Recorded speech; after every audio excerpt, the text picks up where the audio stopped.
Terima kasih atas kesempatan yang diberikan. Perkenalkan, nama saya Helena Regina Mariawan Tania dari kelas 5T6. Pada kesempatan saat ini, saya akan membawakan materi tentang dua metode penting dalam peramalan deret waktu, yaitu single simple smoothing dan double exponential smoothing. Kedua metode ini digunakan untuk membantu kita dalam memprediksi nilai di masa depan berdasarkan pola data masa lampau. Mari kita mulai terlebih dahulu pengantar peramalan dahulu.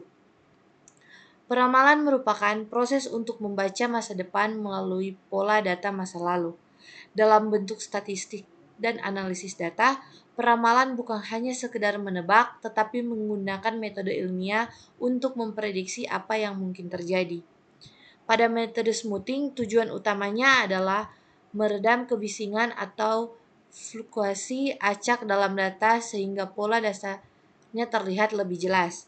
Dengan metode smoothing, kita dapat melihat bahwa gambaran inti dari data yang sebelumnya mungkin tertutup oleh variasi yang tidak penting.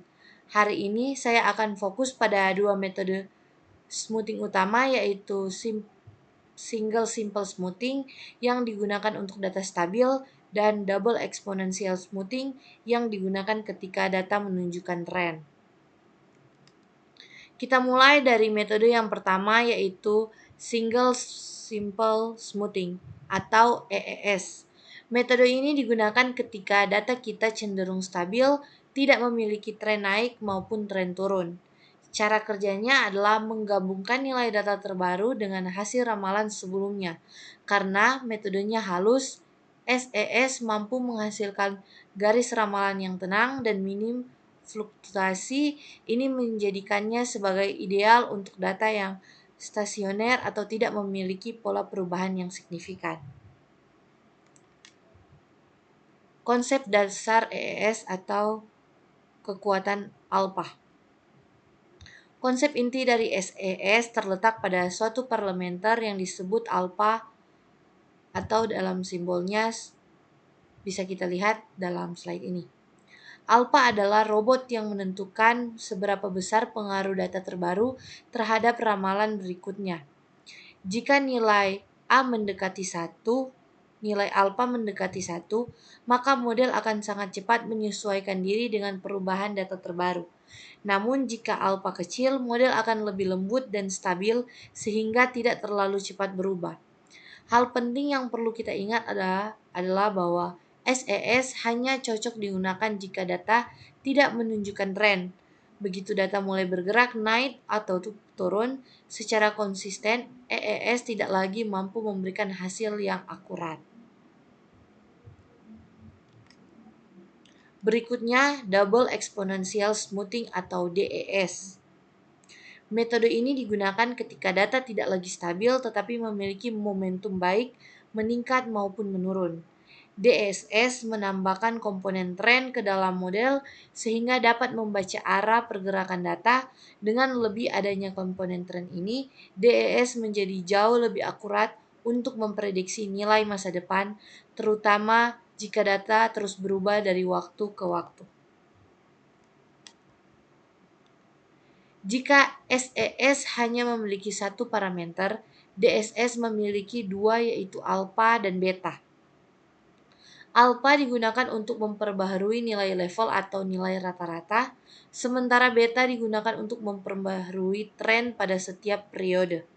Dengan dua parameter ini, DSS dapat mengikuti arah pergerakan data secara lebih cerdas. Metode DSS mampu mengetahui apakah data sedang naik, turun, atau berubah perlahan.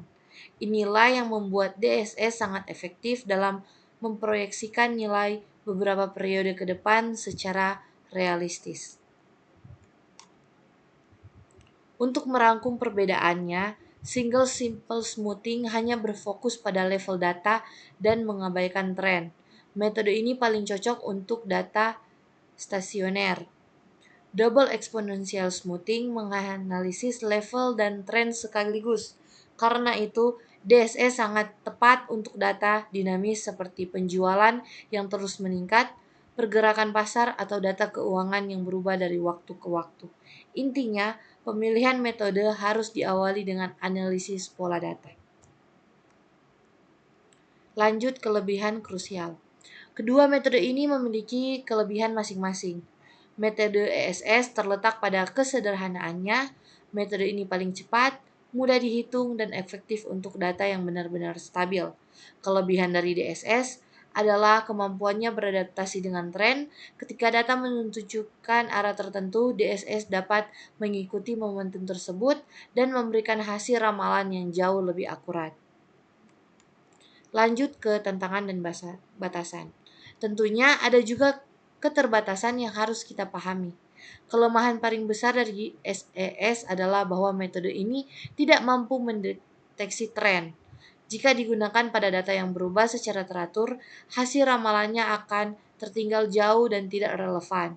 Sementara itu, kelemahan dari DSS adalah kompleksitasnya.